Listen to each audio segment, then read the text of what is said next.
and welcome to the University of Georgia's Cobb County Cooperative Extension. This is Extension Network. We have a wonderful show lined up for you today. It's all about cooking with kids. If you're like me and you have kids and it's summertime, you have a concern about your kids going in the kitchen and turning on your stove. As you can see, we don't have a stove here today, but we're going to be doing some great kid-friendly recipes. So if you have a kid in the house or kids, go ahead and bring them in the room and sit down and watch the show. I think you'll get some really good ideas of things you can make without using the stove. We don't even have one here today.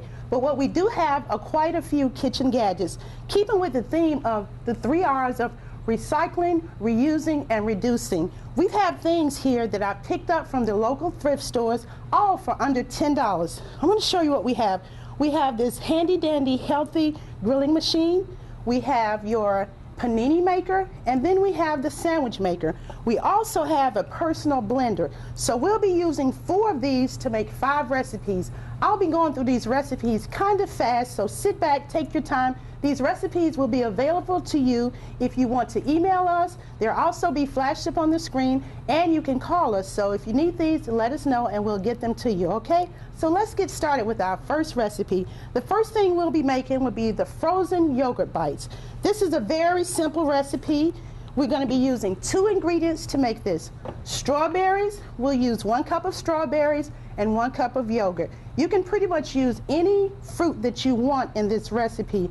The strawberries will make it pink, but if you want a darker one, if you have boys, you can use blackberries or blueberries. That will make it a bluish purple color. So we have some here that we already did, but I'm going to show you how to make them. These are very simple.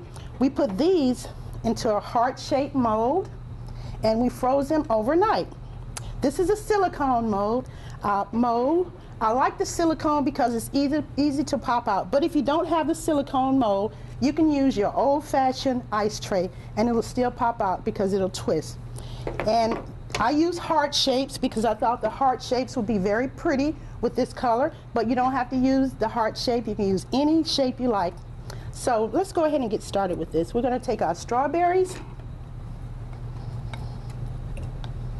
and these strawberries can be very ripe. The riper the better, because if they're ripe, they'll be very sweet. And we're going to take our yogurt. The yogurt is already pink. And I'm not measuring this out, but I know this is about even. You can also add other things to your frozen yogurt bites. This is more of a breakfast treat to start the day off. You can add chia seeds to it. You can add even a little honey to give it a little bit more sweetness if you like. Honey is also very good for you. Put the top on. And that's basically all to it. You put it on your blender here and give it a whirl.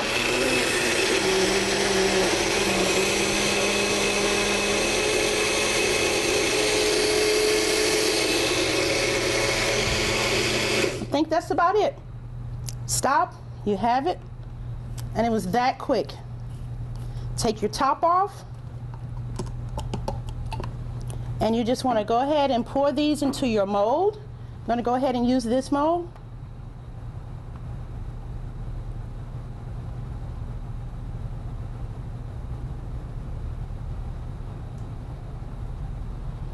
So this recipe filled up this, and it's that simple. There you go. You might want to clean it up a little bit. I was a little messy with it.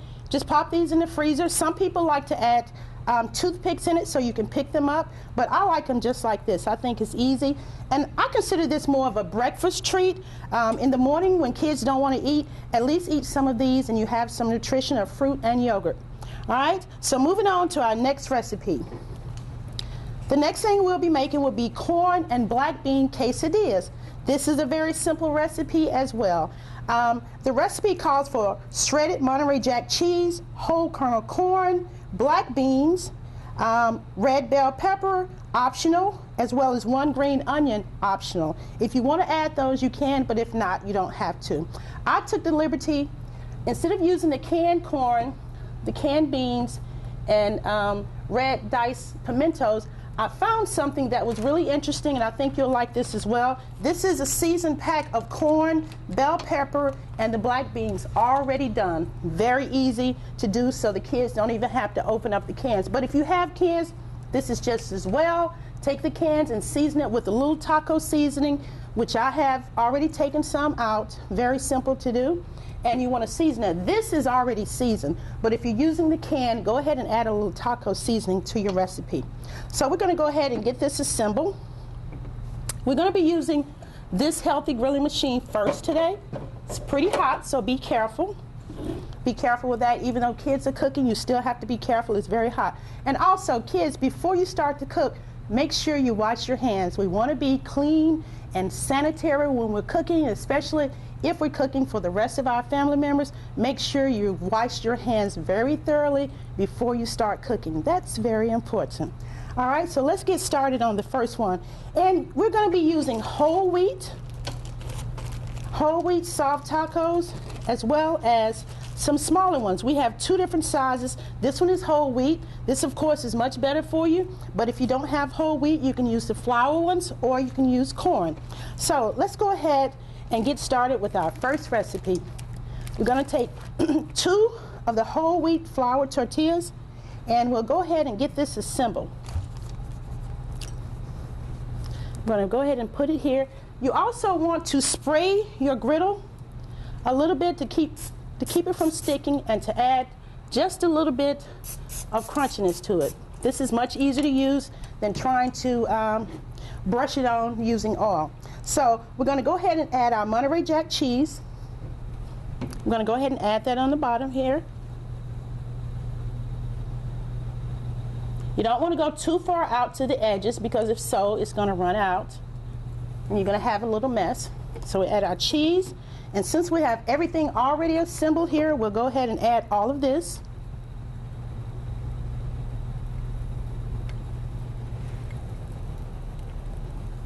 Kind of spread it out a little bit so it's not so high in the middle.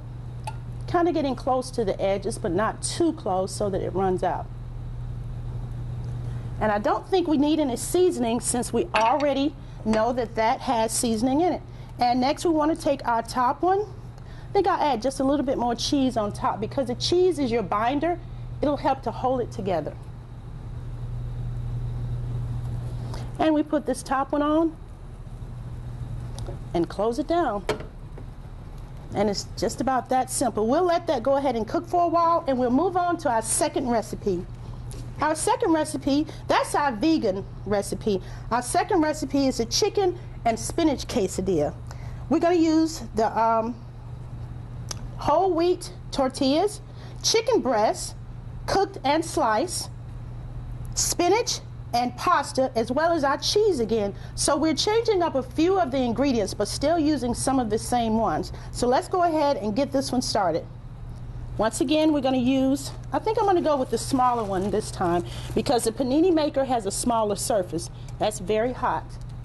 So we're going to go ahead and use the smaller ones this time. I'm going to spray this, being very careful when I spray this in case it's hot and it kind of steams up on you, but that one's okay. So we'll go ahead, put this one down, and we'll start to add our ingredients. We have, once again, I think I'm going to add the pasta sauce first, so that gives it a kind of a binder to hold on to.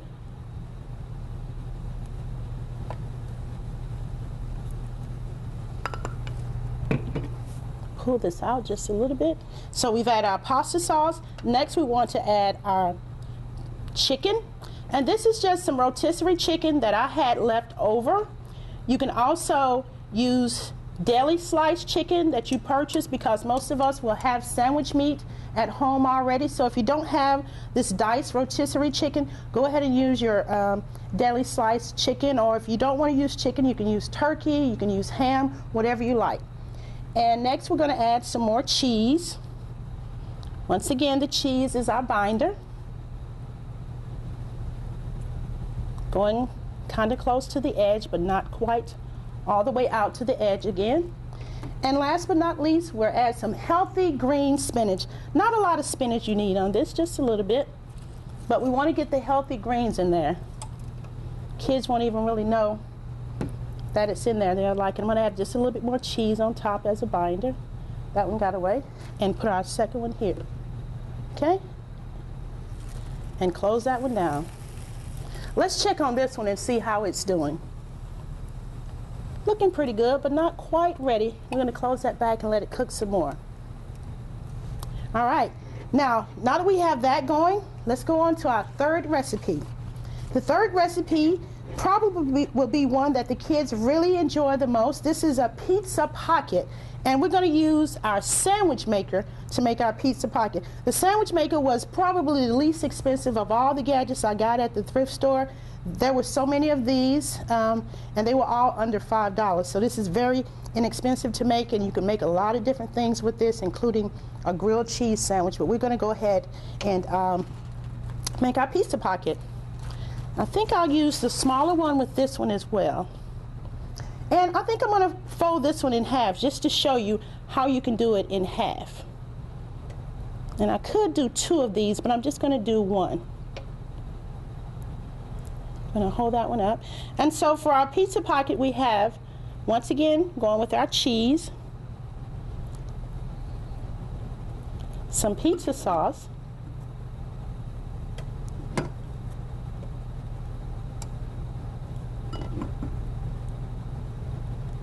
and our pepperoni. And basically we've created a pizza in a pocket. You can put as much of this pepperoni, and we're using turkey pepperoni because it's healthier. So that's all you have to do. And I'm just going to kind of put it here. I'm really using only one of these, and close it down just so you see. And there's your pizza pocket. And this was all very easy to do. Let's check on some of them and see how they're doing before we move on to our next. Okay, we're finally starting to get some grill marks on that, so I think that's just about ready. All right, now moving on to our last one, and we'll be having Tiffany Jones join us after the break. But let me go ahead and show you one more thing. It's hot outside, and your kids may be out playing for several hours in the sun, and although water is the one thing that we need, we can drink water and we never have to have another liquid. But of course, kids will want something else. So instead of buying expensive hydration drinks, we have a recipe here that you can make your own hydration drink, and it's very simple. There are some complicated ones that you use coconut water with, and you could use coconut water with this one, but we're keeping it simple, just using plain water. And what we're doing is half juice, half water, with just a pinch of salt. Now the salt is necessary to put back some of the minerals that you use from working out. So it's just a pinch. So we'll go ahead and mix that up.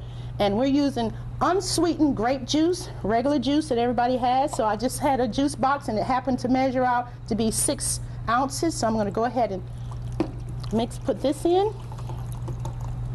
That's my 6 ounces of juice. And then the water should be hot. And the reason why we want the water hot is because we're putting in a pinch of the salt, and we want the salt to go throughout the drink. And if you don't let the water get hot enough, it won't dissolve the salt, and the salt will be concentrated in one area. So you want the salt to go throughout the whole drink. So we're going to go ahead now and add our 6 ounces of water. I think I have 6 in here, and I'm going to add another 6 ounces of water. And then we're going to add our pinch of salt. And the pinch of salt actually is 1/16 of a teaspoon of salt. And most of us don't even have a measuring spoon that is 1/16. But if you have 1/8 of a teaspoon, you'll know that it's half of the 1/8 of a teaspoon, and you just can do the best you can to try and measure it. Mix that up. And to store it, remember we've added hot water, so you want to put it into another jar and let it get cold. And you can keep this in the refrigerator. Once you mix it up and make sure your salt is dissolved, you can just put this in the refrigerator, give it a little shake, and store it. And whenever you need it, you have your own homemade hydration drink, and it couldn't be simpler. So let's go ahead and look at what we have here. Okay, that's ready. That's ready to go. And let me see what else we have here. This is our chicken and spinach. If you take a look at it, you'll see it's already starting. And if you want to get more grill marks on it, go ahead and turn it around. And you'll have grill marks going a different direction. Let's check this one. That one is doing very well as well. I think it's ready. So I'm not going to slice these, but you can see what we have here, and it's very easy to do. So I hope you'll take some of these recipes and make them with your kids, or if you have teenagers, maybe your teenagers can teach the younger kids. But this is an easy way of cooking for the summer. So I hope you enjoyed the show. When we come back, Tiffany Jones with FNET program will be here to tell you a little bit more about her program and what she does, and she'll have some terrific recipes as well. Thank you for tuning in. RBIs and 36 homers. Swings at the first pitch and fouls it deep back into the stands. Chill raw and prepared foods promptly. 1 in 6 Americans will get sick from food poisoning this year. Check your steps at foodsafety.gov. My name's Reggie. Just recently, my wife and I took in her sister's children. And we already had 4, so I went from becoming a family man to a man with a bigger family. Now, you can't eat love, so I don't know how I'm gonna feed them tonight. How was that, Rich? I think I look more like Denzel. That's cold, man. Play a role in ending hunger. Visit feedingamerica.org/hunger and find your local food bank. Thank you, Ms. Terry, for that wonderful segment. While we're talking about snacks and things that we can have for kids during the summertime, I have a couple of recipes that we could do a couple of different ways. So the first thing I want to talk about is the fruity parfait. It's a very simple recipe, and your children can prepare it for themselves. The first thing we're going to use is granola. So we'll take the granola, any kind of granola you would like you can use. Our granola has grapes in it or raisins in it. My favorite is the honey granola with walnuts or almonds. Doesn't require a whole lot. You don't want it too crunchy. So you have your granola, then you're going to use your yogurt. And this is just plain vanilla yogurt. If you have plain yogurt, it's totally different. Plain yogurt is a little tart.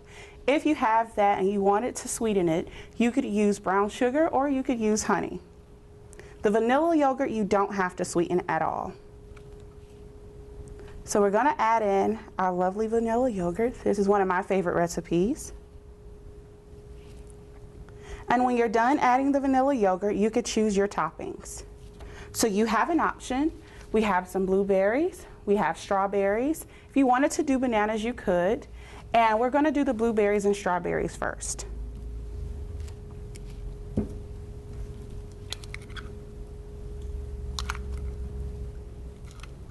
So I've diced up the strawberries to make it easier if you have children and you don't trust them with the knives.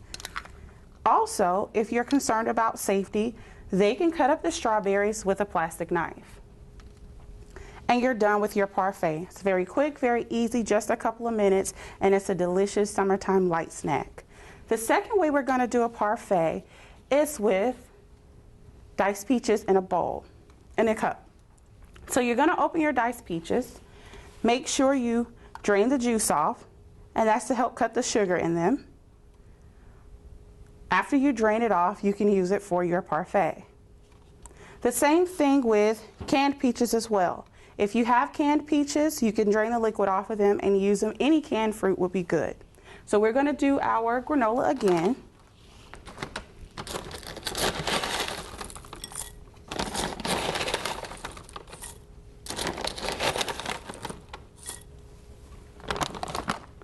We're going to do our yogurt.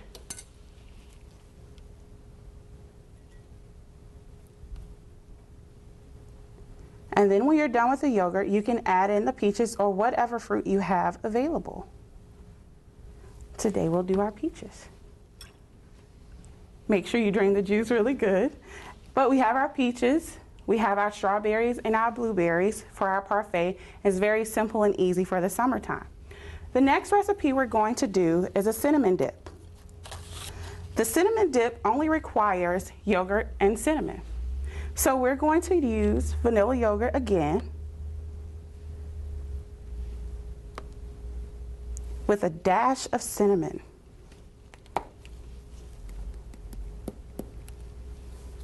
And you just mix it up. So with the cinnamon dip, we're going to use the bananas. You could take some bananas and put it to the side. You could also do the strawberries and put them off to the side. And if you wanted to do blueberries as well, they could go to the side. So you've used some of the same exact ingredients for your recipe, and you're able to get another delicious snack for your kids. I love vanilla yogurt because it can be used for multiple dishes. You could use it for a parfait, you could use it for a dip, you could also use it for a smoothie to help thicken their smoothie up. And so these are some easy, quick recipes we have for children during the summertime. The program that I'm doing is FNEP, Expanded Food and Nutrition Program, Nutrition Education Program. I am part of the University of Georgia, and I teach a session called Food Talk around the county. If you're interested, you can always reach out to our office at 770-528-4070. So for our upcoming classes with our extension for Cobb County, we have 4-H story time at different libraries. They start at a variety of times, and you can check them out around the county. We also have a boiling water canning class on June 9th from 6 p.m. to 8:30 p.m. at our Cobb County Extension office. We also have a pressure canning class on June the 30th from 6 p.m. to 8:30 at the Cobb County Extension office. And we have a weed ID for weed control class at the Cobb Extension office, June the 16th, 6:30 p.m. to 8 p.m. The last class that I want to mention is our Horticulture Family Fun Day, August the 1st at Green Meadows. You can check out our website at www.cobbextension.com.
The land-grant university system was created to advance agricultural and mechanical sciences 150 plus years ago. And we realized that some of the research that was coming from out of the land grants, it was not reaching the people. So the Smith-Lever Act was passed 100 years ago. The purpose of that act was to create the Cooperative Extension Service, which was to take the research that was created by the land-grant universities and actually give it to the people who could use it.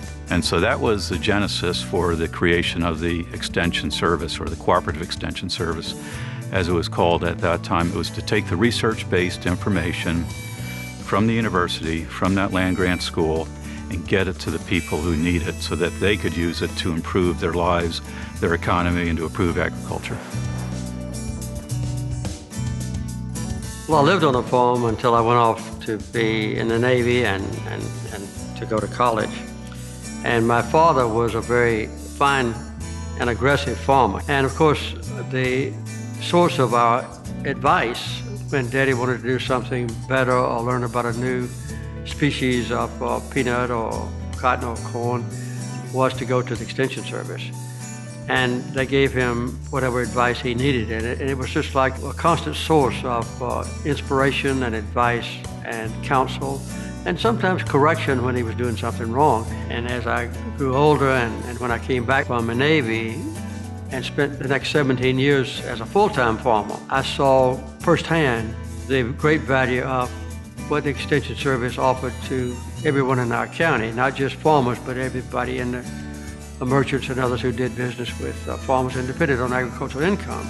My earliest experience with the Cooperative Extension Service came as a result of joining the 4-H Club when I was probably in a middle school age group. They encouraged us to participate in competitions, and we had to learn our various project areas and make presentations in the local and the district competitions. And also, I began to show livestock as a part of my 4-H project and continued to do that for a number of years. So the Cooperative Extension Service and its supervision of 4-H was an important part of my younger years. I serve Fulton County. It's a large county. We don't have that many farmers, but we have a lot of people. And we have a lot of families that just simply need help. So Extension brings that human touch to our community. We answer the questions directly. We give it to you in a manner that you can understand and you can use, and you can apply it immediately. So Extension is kind of like that friend next door. You may not talk to them every day, but you're really glad that they're there. One of the advantages that we have is that we're always on the cutting edge of the newest information, the newest research that's coming out of the University of Georgia. And we are a direct source that our clients can come to find that information. We're a filter for that information, and we are able to explain it in a way that people can use it for practical everyday application, whether it's on the farm, in their families, or in their communities. An increasingly important element of Georgia's and in America's total production of food will have to be designed toward meeting the needs of our own country and other nations more than it has been in the past. So I think the gamut of influence of Extension Service I don't think has been minimized in recent modern days, but I think the opportunities to expand that influence has been greatly increased now and I believe in the future. I think the future for cooperative extension across the nation is very strong, and I know in our state it is. The simple problems in agriculture have been solved, and they've been solved for the last 100 years or so. Only complex problems remain. Our researchers on our land-grant universities working in multidisciplinary teams will provide solutions for these complex and complicated problems. But how you transfer that information back to the farmer, back to the agribusiness, back to the family or the youth development specialists through 4-H is going to be very different. That's where cooperative extension has always been good. That's what their strength is, and that's where we see them being so important in the future. We're continuing to see evolution in the production of agricultural products, and I expect that to continue. We will probably have fewer farms, but larger farms. And the Cooperative Extension Service certainly has a role to play in that new structure. They've adapted very well to the changing circumstances and the changing economy of our country over the last 100 years, and I have every reason to believe that they will continue to do that here in Georgia for the next 100 years. The most rewarding part of my job is being able to help people and provide current research-based information for our clients. They come to us over and over for that information because they see us as the number one source of information that they can rely upon, whether it's for their farm, their agribusiness, or for their families. Real life changes. Extension brings real life changes, and being that agent in the community on the ground, being that agent to serve is a pretty miraculous thing. In all the ways that I had an early developmental life in earning a living and learning how to live as a productive citizen, I would say the Extension Service had a major beneficial effect on me.